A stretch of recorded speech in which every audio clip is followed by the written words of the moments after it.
It's the early hours of July 6, 2022. Most of the residents of Elberton, Georgia are in bed asleep. Around 4 a.m., there's an explosion. Matt Beasley's house shakes like someone slammed a door too hard. Peggy Gross thinks a tree has fallen onto her house. Framed photos fall off Wayne and Mildred Mullinex's walls. No one knows what caused the boom until a few hours later. Commuters passing Guidestones Road see that their local landmark, the Georgia Guidestones, has been destroyed. Twitter lights up, and the conspiracy fires are stoked. Some speculate on who is responsible for the detonation. Fingers are pointed at everyone from aliens to the Illuminati. But one tweet sticks out from the rest. It's from former Georgia gubernatorial candidate Candace Taylor. She says God himself struck down the Guidestones because the monument was the work of Satan. Welcome to Conspiracy Theories, a Spotify podcast. I'm Carter Roy. New episodes come out every Wednesday. You can listen to the audio everywhere and watch the video only on Spotify. And be sure to check us out on Instagram at The Conspiracy Pod. Stay with us.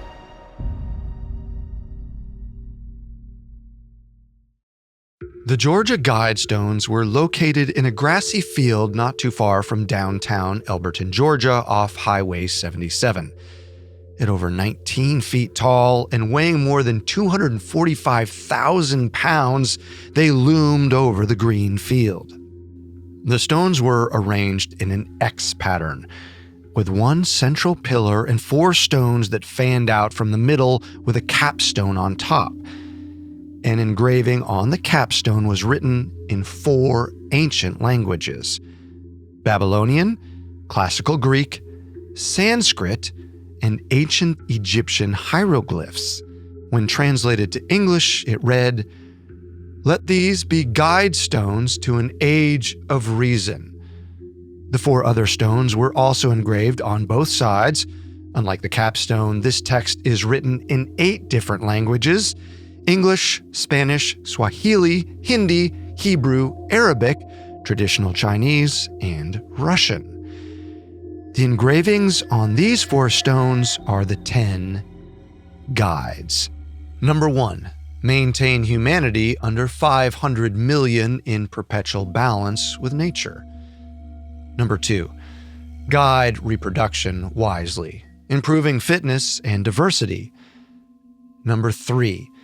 Unite humanity with a living new language. Number 4. Rule, passion, faith, tradition, and all things with tempered reason.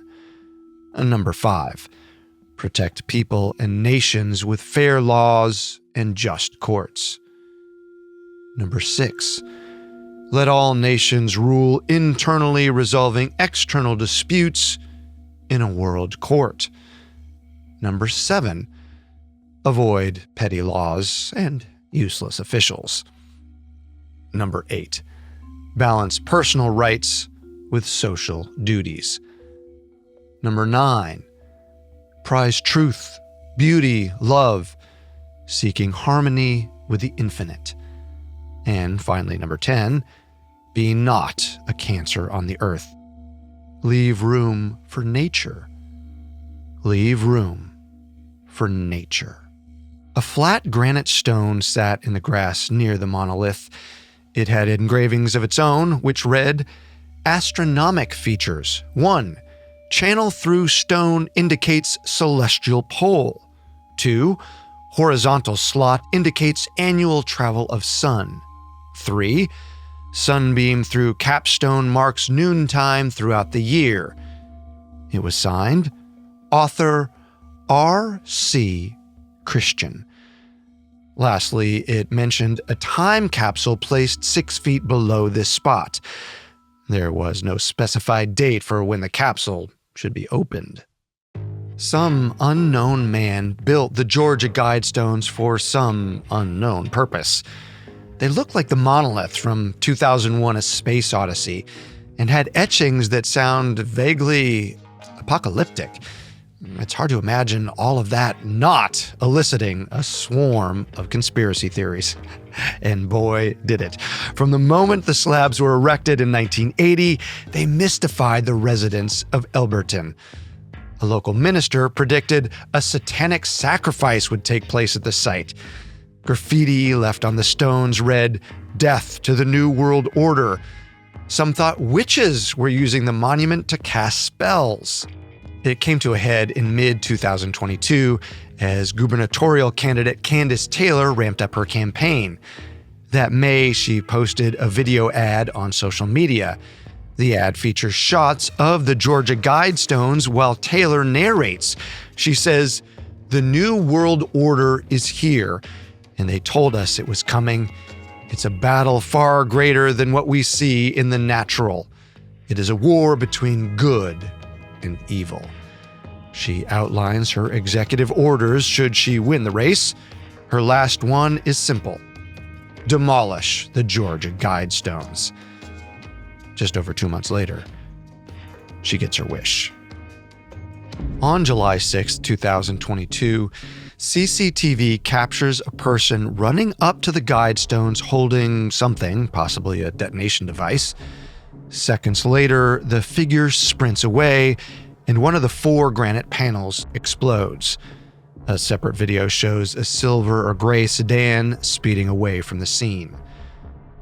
Later that day, authorities tear down the remainder of the monument for safety reasons. The County Board of Commissioners votes against rebuilding the Guidestones and donates the rubble to the Elberton Granite Association. The land is returned to its original owner, Wayne Mullinex. The demolition should have put the conspiracy theories to bed. After all, there hadn't been a doomsday or ritual sacrifice. And after sorting through the rubble, authorities discovered there wasn't even a time capsule under the Guidestones. Perhaps the whole thing was just a big publicity stunt, maybe an art fixture commissioned by an eccentric millionaire. But in fact, the explosion only breathed new life into the speculation. What was the Guidestones' purpose? Who destroyed them? And the most enduring mystery of all, who on earth is R.C. Christian? Elberton is located in Georgia, a little over 100 miles northeast of Atlanta. As of 2023, its population is just over 4,600 people within 4 square miles of the city proper. It's the self-proclaimed granite capital of the world. The Guidestones were far from the only granite-constructed wonder within the city limits. Elberton is home to more than 45 quarries, which produce around 250,000 granite markers and monuments per year. The local football team, the Blue Devils, play in the Granite Bowl, a stadium made from over 100,000 tons of local granite. But the summer of 1979 would bring Elberton its biggest project to date. That June, a well-dressed, middle-aged man entered the office of Joe H. Fenley, president of the Elberton Granite Finishing Company. He introduced himself as Robert C. Christian, or R.C. Christian. He told Fenley of an ambitious monument he wanted to build in Elberton, one that would be dedicated to the conservation of mankind. He wanted to leave a message for future generations. Christian had been inspired by Stonehenge. He explained that he had traveled and visited many statues and monoliths throughout Europe, and Stonehenge particularly resonated with him. He'd made a small wooden model of his vision for the Guidestones, which resembled the English monument, itself a target of conspiracy theories and questions about its meaning. Fenley thought the whole thing could be a hoax, until this R.C. Christian started talking numbers. He said he could pay 6 figures for Fenley and his team to build the monument, the size of which had never been constructed in Elberton before. Fenley gave Christian the address of the Granite City Bank, half expecting to never see this so-called R.C. Christian again. But Christian, following Fenley's directions, headed to the Granite City Bank and the office of the bank president, Wyatt C. Martin. He gave Martin the same pitch that he did to Fenley, describing his ambitious monument with excitement. He also revealed to Martin that R.C. Christian was not his real name. To explain his choice of a false identity, Christian claimed to be representing not just himself, but a band of anonymous people who live outside of Georgia. He said they were a small group of loyal Americans who believe in God. R.C. Christian was the name that spoke for all of them. This project was their most important work. They'd been working on the plans for it for 20 years. Martin echoed Fenley's skepticism, but if Christian could provide a deposit, Martin agreed to act as the financial intermediary for the project. But there was one other condition. He wanted to know Christian's true identity. Christian gave Martin his real name and a small bit of his biography. He said he'd served in World War II, traveled the globe, and at one point he was a concrete worker. His only tie to Georgia was through his great-grandmother, who was from there. Christian also gave Martin enough financial information for the banker to be assured the man could pay for the project. Then Christian had some conditions of his own. He asked Martin to sign a non-disclosure agreement stating he would never reveal Christian's true identity. The agreement also stipulated that Martin would destroy any information pertaining to the construction and development of the project after it was completed. Martin signed the forms. In regards to the financial deposit, Christian sent Martin money from multiple banks across the United States so that he could not be traced. It was clear this man was serious about his secrecy. But he did seem to have the money to pay for the stones, so with a $10,000 deposit in the bank and Martin's financial go-ahead, Joe Fenley and his company officially started working on the construction of the stones in the summer of 1979. The material Christian approved for the stones was pyramid blue granite from Fenley's Pyramid Quarry. It took weeks to remove 28-ton stone out of the quarry. Then each stone needed to be cut down to Christian's requested size, which took another 9 months. While Fenley and his company worked on the stones, it was up to Martin to help scout potential sites to place them. Christian had requested an area that was visible to the public, but not so central it would become a tourist attraction. Martin suggested a 5-acre plot of land located about 8 miles north of Elberton. It was part of a farm owned by Wayne and Mildred Mullinex. The grassy field was perfect. It was near a road, so it was easy to access, but not too close to the town center, and it was the highest point in Elbert County, ideal for visibility. To sweeten the deal, Christian offered the Mullinexes 2 generations of grazing rights on the grass surrounding the Guidestones if the monument could be forever housed on the land. For $5,000, Wayne signed over the 5-acre plot. With the money set and the land acquired, it was time for Christian to disappear. He bid Fenley one last farewell at his office once all the pieces were set in motion that summer of 1979. Before leaving, he said, "You'll never see me again." And just as suddenly as he had appeared that June afternoon, he disappeared into thin air. All future communication from Christian was conveyed through Martin via letters sent from different cities across the country. Even from miles away, Christian had some very specific requests. They were so specific, Joe Fenley had to seek the help of an astronomer from the University of Georgia to bring Christian's design to life. First, the center column needed to have a hole in the stone where one could see the North Star at all times. The column also had to have a slot that aligned with the position of the rising sun during solstices and equinoxes. The specifications also demanded an aperture, so the sun's light could pass through at noon each day.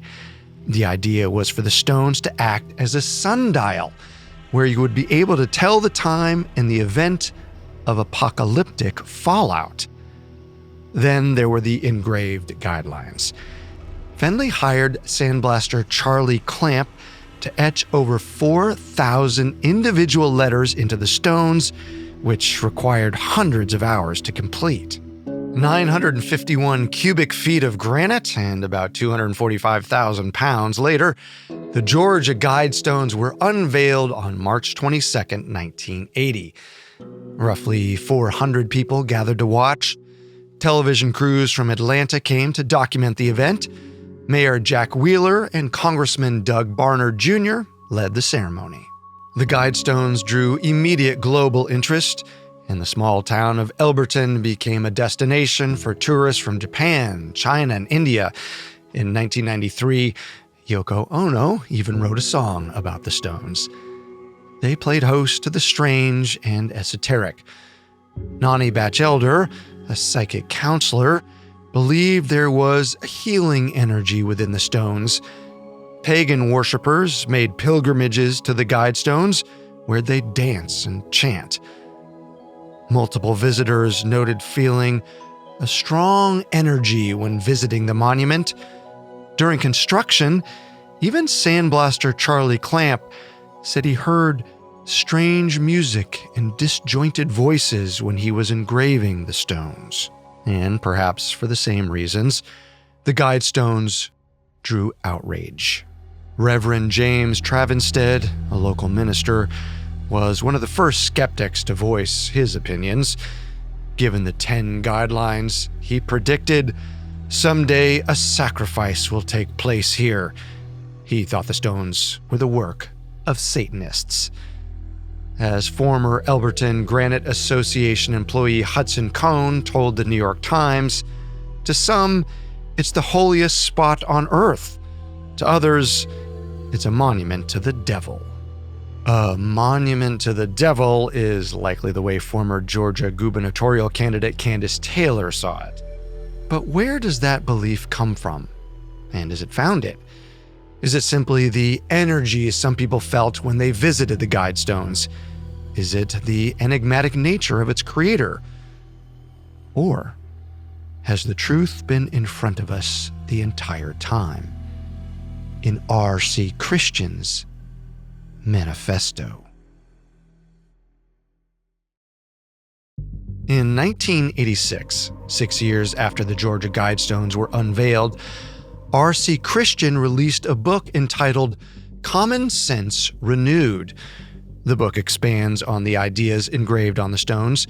It also gave rise to a theory that R.C. Christian was an agent of the New World Order. Now, we've discussed the New World Order more than once on this podcast. It references a broad conspiracy about a cabal of elites who control most of the world governments and economies from the shadows. Many theories contend that the cabal's master plan is to trigger a doomsday scenario, one which will kill all but a select few humans who will then be tasked with repopulating the Earth according to strict guidelines. Maybe guidelines etched out on guide stones. Recall the text written on the slabs of stone that I read earlier in the episode. Number 1, maintain humanity under 500 million in perpetual balance with nature. With the current world population sitting at around 8 billion, over 90% of living humans would have to die in order for this guideline to be met, near total extinction. The second guideline read, guide reproduction wisely, improving fitness and diversity, which can be interpreted to mean humans should procreate based on preferred genetic matches, rather than love. Christian expresses a similar sentiment in his book, calling for population policy in governments to combat the growing number of people in the world. This idea of selective breeding, pairing certain humans together to promote ideal traits or to do away with unwanted ones, can be traced to the horrific experiments carried out by Nazi scientists during World War II. and the Nazis are often seen at the root of the New World Order conspiracy. In fact, it was Hitler's regime that introduced the concept of a new order, or a radical, violent shift in population demographics. Some theorists hold that the secret leadership of the order is made up of Nazis who escaped justice at the end of World War II. They and their descendants have since controlled world events from the shadows. When R.C. Christian said, "Guide reproduction wisely," was he referencing Nazi eugenics? Well, that certainly is a threatening way to read these guidelines, but there's another way to look at them that's much less ominous. The rules are focused on finding balance and harmony within human society, improving fitness and diversity, finding a common language, ruling fairly and justly. In the absence of some genocidal hidden agenda, these seem like laws we could stand to live by. But then, why the secrecy? If the Guidestones were built out of benevolence rather than malignancy, why didn't R.C. Christian just reveal his true name? That, some theorists contend, is because R.C. Christian was part of a different secret society, the Rosicrucians. The Rosicrucians were a fabled order of mystics who came to fame in 17th century Europe. They were associated with new schools of thought, spirituality, and mysticism, which stood in opposition to the Christian establishment in Europe at the time. While their official doctrine is somewhat dense, they generally supported a practice that combined mystic cultural practices from around the world with modern science in an attempt to help mankind evolve intellectually. The movement gained prominence due to a series of manifestos which hinted at an exclusive secret society of scholars and scientists who sought to transform Europe across the fields of art, culture, science, religion, and government. The key connection between the Rosicrucians and the Georgia Guidestones is philosopher Thomas Paine.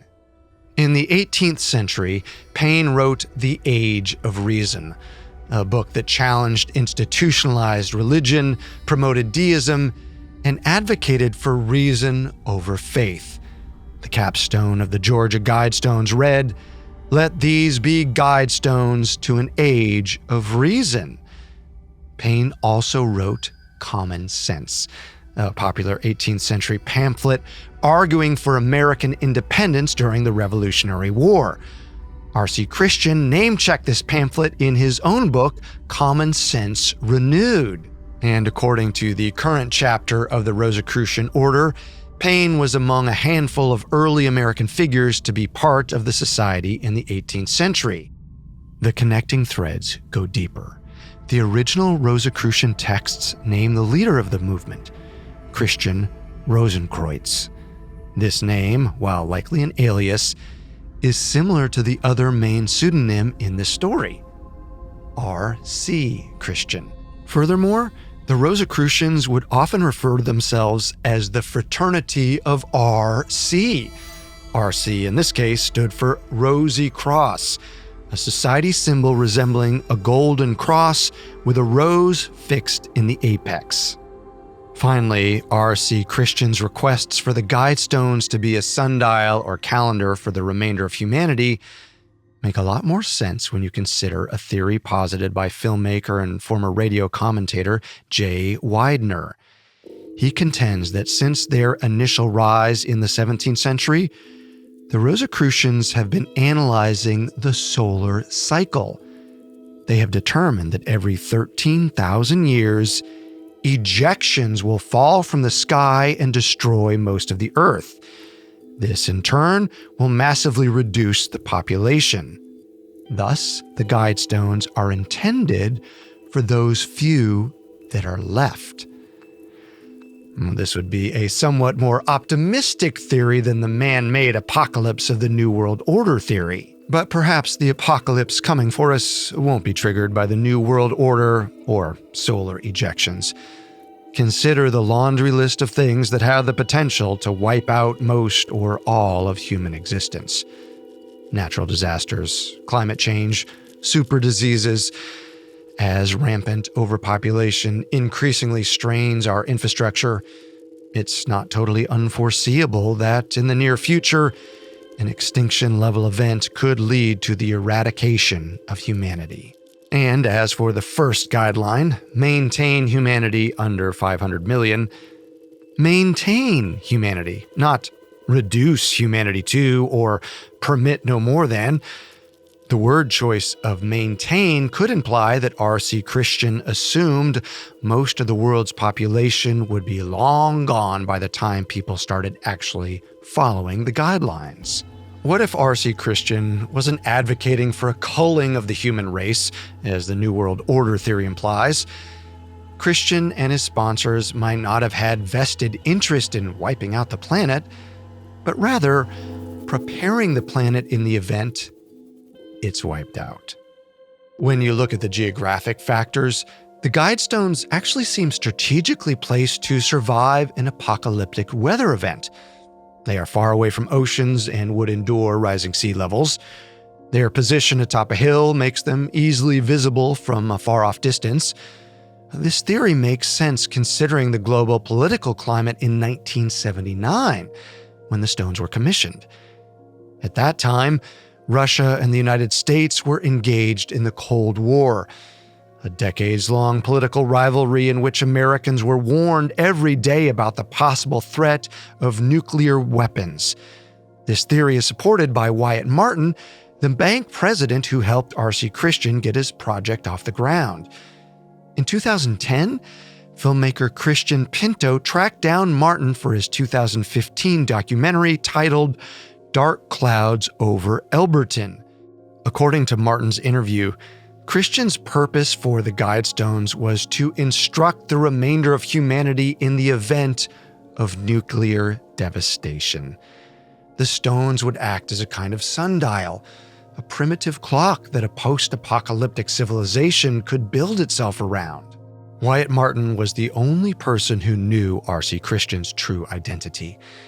And while he may have been willing to reveal the purpose of the Georgia Guidestones, he certainly wasn't giving up any names. In 1980, after the Guidestones were unveiled, he told the Atlanta Constitution, "When I die, the secret will die with me." Martin kept that promise when he passed away in 2021 at the age of 91. But he didn't keep all of R.C. Christian's secrets. Back in 1979, Martin made Christian two promises. The first, keep his identity hidden. The second, destroy any and all documentation and correspondence related to the Guidestones project. He'd kept the first, but in a 2009 Wired magazine article, he revealed to reporter Randall Sullivan a computer case full of papers dating back to that very first meeting in 1979. Sullivan asked to see the contents, but Martin refused. Later, filmmaker Christian Pinto interviewed Martin for his documentary, Dark Clouds Over Elberton. This time, Martin allowed producers to peek inside the case of documents. It turns out, correspondence between Christian and Martin didn't stop in 1980 when the Guidestones were complete. The men traded letters back and forth for many years after. In the documentary, Martin holds up one of the letters from R.C. Christian. It's dated July 14th, 1998. Martin reads a portion of it out loud. There's not much hidden in the contents of the letter. It reads like Christian is just giving an old friend updates on his life. But there's one clue. Christian mentions he's 78 years old, putting his birth year at about 1920. In the next shot, a producer holds up the envelope to the camera. There's no return address, but a stamp shows the letter came from Fort Dodge, Iowa. Then, Martin picks up another package. It's from Smithsonian Magazine to Robert Christian, care of Robert Merriman. And finally, Just before Martin closes up the case of documents, the camera picks up one last clue on a letter from R.C. Christian. This time, it's an actual return address. Again, from Fort Dodge. The filmmakers are ecstatic. Not only are they the first people to see inside this case of documents, but they also might have enough clues to track down the real R.C. Christian. They start with the name Robert Merriman. The producers contact Stoyles Graphic Services, the Iowa-based publishing company behind R.C. Christian's book, Common Sense Renewed. It's a hit. Stoyles confirms that a man named Robert Merriman published the book with their company. Merriman had his own background in the printing business. He'd been a publisher of a newspaper, the Fort Dodge Messenger. But digging into Merriman's history, the filmmakers learn he died in 1992. Because R.C. Christian had sent letters after that date, it was impossible that that was his true identity. But they took the name in their back pocket. Perhaps Merriman was a friend of Christian's, or even one of the anonymous sponsors behind the Guidestones. They move on to the return address on Raywood Drive in Fort Dodge. That home did not belong to Robert Merriman, but a Herbert H. Kirsten. The filmmakers discover Kirsten was a doctor who'd grown up in Fort Dodge and went to medical school at the University of Iowa. He served in World War II, then settled back in his hometown and joined his family's medical practice. He and his wife had 4 children, and he was heavily involved in his community. Dr. Kirsten died in 2005 at the age of 85. He sounds like your average Joe, but digging deeper into his details, the producers find that Herbert H. Kirsten sounded a lot like the R.C. Christian they'd been looking for. First, Kirsten was born May 7, 1920, making him 78 on July 14, 1998, the date R.C. Christian wrote that letter to Wyatt Martin. In Dark Clouds Over Elberton, Wyatt Martin reveals that just a few months prior to his 2010 interview, he'd received a call from R.C. Christian's son. The son told Martin his father had died several years ago and that now both of his parents are deceased. Martin wouldn't say what year Christian passed, but did confirm it was after 2000. Furthermore, Dr. Kirsten's obituary indicates his wife died just months prior to his own passing, matching what R.C. Christian's son said about both of his parents being deceased. Lastly, Wyatt Martin told the filmmakers he believed the last letter he received from Christian was in 2001.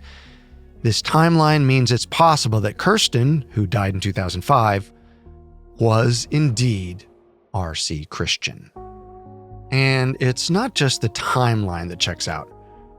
Herbert Kirsten was an inventor. He had at least 10 patents registered with the U.S. government. One of these patents involved concrete work. During R.C. Christian's first meeting with Wyatt Martin, he told the banker he used to work in the concrete industry. And as for the pseudonym, it turns out the surname Kirsten is an archaic form of the word Christian. But what about Robert Merriman? Who is he, and how does he fit into the Georgia Guidestones story? Well, since Kirsten and Merriman were both prominent figures in the Fort Dodge community, Merriman a newspaper publisher, Kirsten a doctor, the filmmakers thought maybe the two knew each other. They tracked down Merriman's nephew, who told them that not only did the men know each other, but they were close friends. If Dr. Kirsten came to his uncle for help with a task that demanded secrecy, he has no doubt Merriman would have obliged. And the Georgia Guidestones may not have been the first time Kirsten and Merriman collaborated on a project.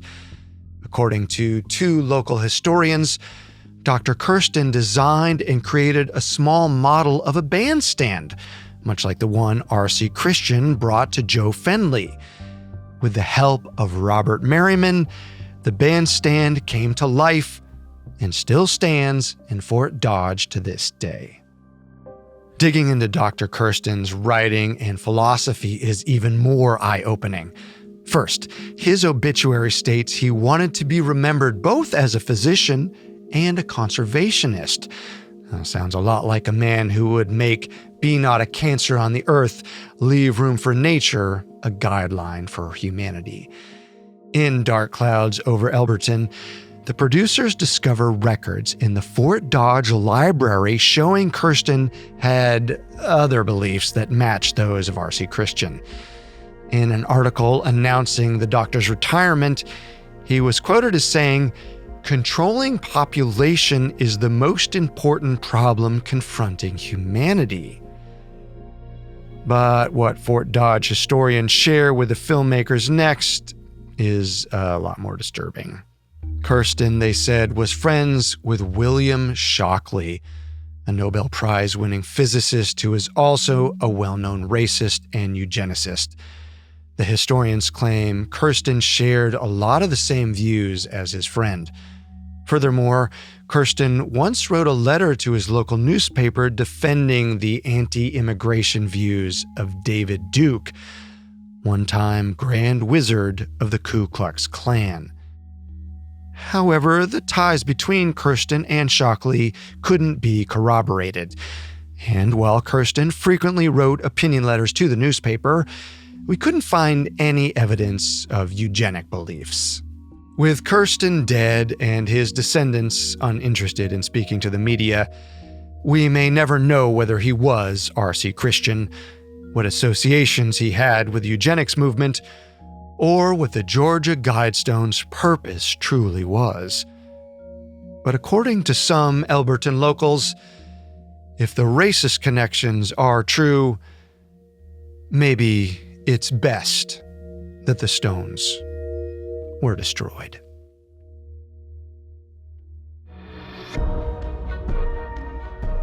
Thank you for listening to Conspiracy Theories. We're here with a new episode every Wednesday. Be sure to check us out on Instagram @TheConspiracyPod. If you're watching on Spotify, swipe up and give us your thoughts. Or email us at conspiracystories@spotify.com. For more information on the Georgia Guidestones, amongst the many sources we used, we found Dark Clouds Over Elberton, a documentary directed by Christian Pinto and Randall Sullivan's reporting in Wired Magazine, extremely helpful to our research. Until next time, remember, the truth isn't always the best story, and the official story isn't always the truth. This episode was written by Monisha Dadlani and Chelsea Wood, edited and researched by Chelsea Wood, fact-checked by Lori Siegel, and video editing and sound design by Alex Button. I'm your host, Carter Roy.